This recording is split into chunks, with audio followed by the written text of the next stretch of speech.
I'm Ryan Hafner, and I own High Plains Harvesting, which is a custom grain harvesting business based in northwestern Kansas.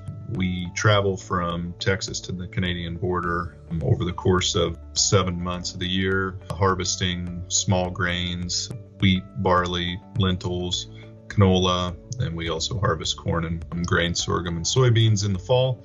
For part of that year, we use our own bulk fuel storage, and we use TankScan to monitor that remotely. We do have some level alerts set on it. The key there is that we don't order our fuel before we can hold a whole tank load, but we also don't run out. So that's the sweet spot that we use it for. Works great for that. We installed it ourselves after communicating with people about the size of our tank. That way the information that we see is correct. We have it all configured for the size of our tank.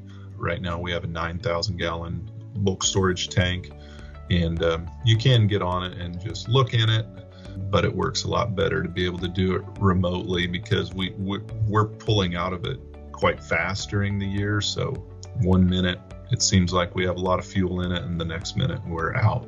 So having that alert helps out a lot. It's been accurate. We've used it the whole 2022 season was the first time we used it, and worked great. Never ran out, and we never got a load that we couldn't hold.